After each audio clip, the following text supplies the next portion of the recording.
where did it go? Revolve around planet Sun, causes and revolve. Like it's really, really, what should I call it? First of all, it's really difficult to obtain. Really does not water. It definitely does not scale.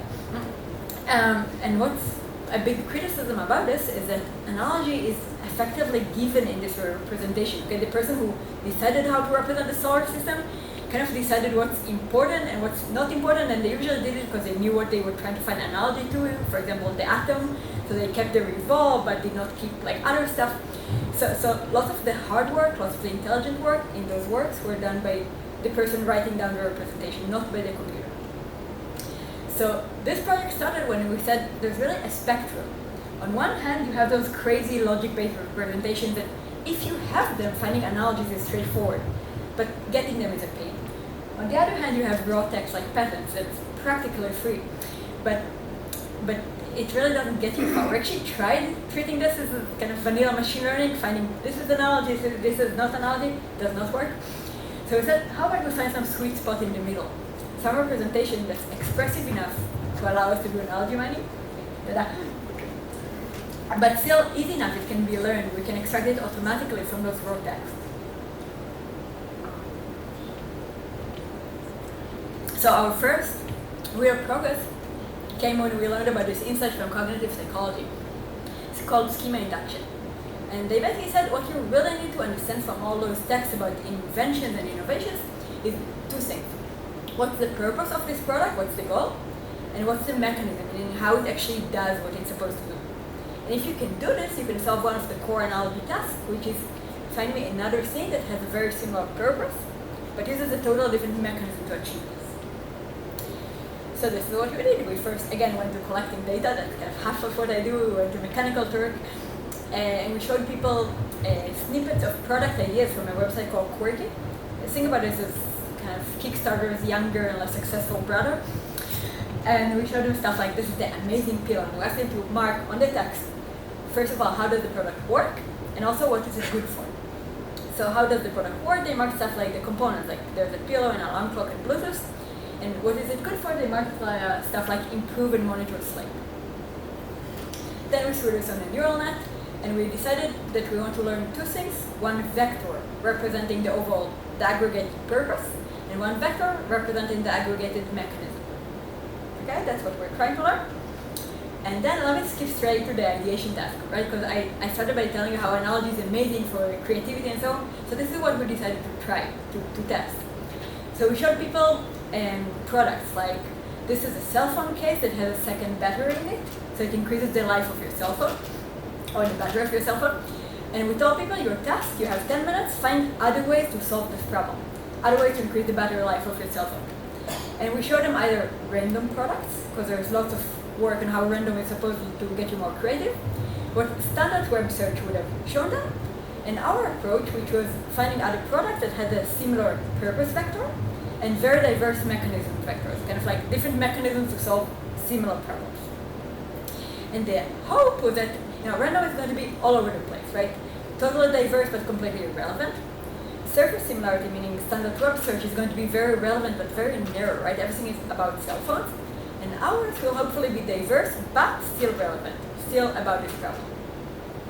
So here's a snippet from the actual study. On the right you see the random products with stuff like a dog meetup app.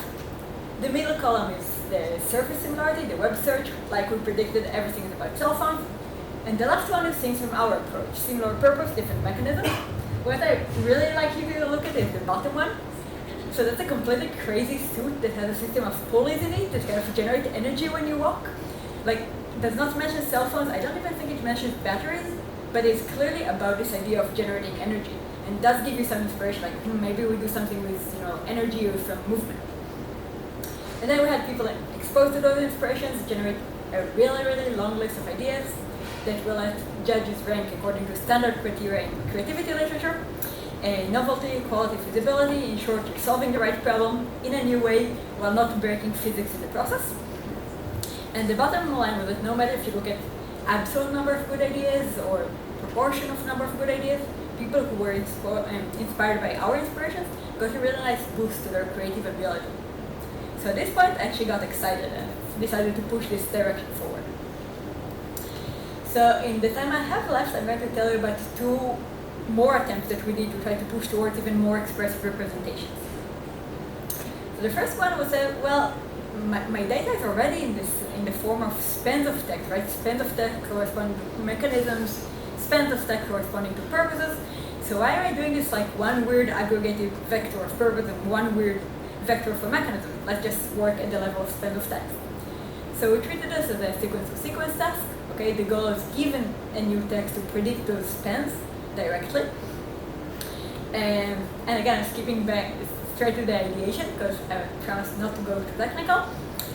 So we took 25 everyday problems from WikiHow, like how to remind yourself to take medicine. We showed them inspirations working at this level of spans of text. And again, baseline, semantic similarity, linguistic abstraction, not super interesting. We had 10 participants that viewed in total almost 2,600 inspirations. And the number I really love from this study is 62% of the inspirations we showed people in our conditions, they actually marked as potentially useful. And they wrote what it inspired. Okay, so it's better than the baseline, but also 62% is good in absolute numbers, right? Like more than half of the scientists we showed them actually got them to think about some interesting solution to the problem. My favorite cherry pick, but still favorite example, is this person who got this problem of folding laundry, got an inspiration of storing toilet paper, and came up with this idea of why fold laundry when you can roll laundry, which is apparently a thing. Now people tell me that there's all kinds of organization gurus that actually tell you to do this. I did not know this. I tried this on my last flight. This was amazing. Like, highly recommend. One more fun thing that you can do, this is kind of a sidetrack, but still, that you can do if you have this representation of fine-grained spans of text of purpose and mechanism. It's again about creativity. I call this the alternative uses. Okay, here's the easiest way to explain it. Suppose you're a company manufacturing light bulbs. You know everything about the standard things you can do, right? You can do lamps, you can do flashlights, you can do, I don't know, car lights. But you really want to expand to new markets. So once we actually ran our algorithm on the entire data set of quirky or the entire data set of patents, you can use it to do kind of multifaceted search, kind of search for products as this company. I want products that have a mechanism of a light bulb, but their purpose is not to give light. Okay, kind of to give you an idea of markets you can expand to. And I'll show you what happened when you actually run this. The first thing that comes up is a billiard laser guide, which I did not know existed, and I really still want for my birthday. Warning lights on foods for kids with allergies, and my favorite still, kind of lights to protect your pinky toe when you're kind of stumbling around the house at night. Which, brilliant, super brilliant. Okay, last thing I promised 2 extensions, so last thing we said was kind of, let's go back to basics. And even started by kind of trashing this old representation that's really hard to get and does not scale and like has all the intelligence, the person doing all the work for the computer. So I said, why not try to bring this to 2023? So what we did, this is a different setting than the one I just showed you. This is not an analogy between products. Now I'm talking about analogies between processes. Okay, you have 2 paragraphs in natural language explaining how stuff works, and you want to find a mapping between them. For example, this is an example from a textbook in biology, trying to teach students how the animal cell works by making an analogy to a factory. Okay, so plasma membrane encloses the animal cell, just like security guards monitor the doors of the factory. I don't know, mitochondria extracts energy, just like General Electric, generators and so on. So what our algorithm does, and I'm hiding everything up my sleeve. But first thing we do is take all the entities and try to cluster them, because you can say system of membranes, a complex system of membranes, this system of membranes, and so on. There's many ways in natural language to refer to the same thing. So we cluster entities.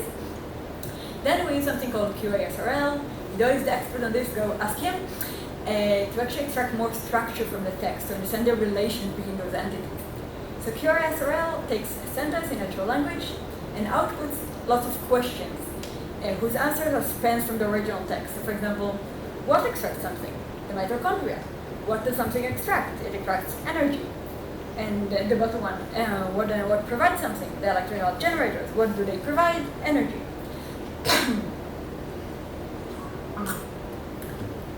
So what we do is all this entity in relation is we try to come up with a mapping between the entities in the base, and like the cell and the target, the factory. And the intuition behind the mapping is that entities should be mapped if they play similar roles.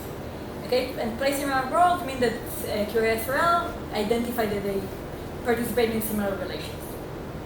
Okay, so like mitochondria provides energy, generator provide energy, so. Super quick note about evaluation. This was not an ideation study for once. We took a data set called Popara. It has almost 500 paragraphs about scientific processes. And they're crowdsourced. So you basically go to crowd workers and tell them, write me a paragraph about photosynthesis. And what we did is we took all possible pairs of paragraphs, computed the mapping between them, computed the score of how great the mapping was, and ranked according to our score. And then we just looked at the top to see how many analogies we managed to find. So overall percentage, according to sampling we did, what we would expect from random is 3%. In the top 100, we had 63% analogies, 16% what we call sub-analogy, meaning there's some part of the text that does map, but not the big part of the text, and 25% that were not analogy. So we're pretty excited about this one. Okay, so the point of this talk, hopefully, was to convince you that soft concepts, the things that are really hard to define, like humor and creativity and even like understanding cultural references, are really fun areas to work in. Plenty of applications, again, the way we interact with computers. There's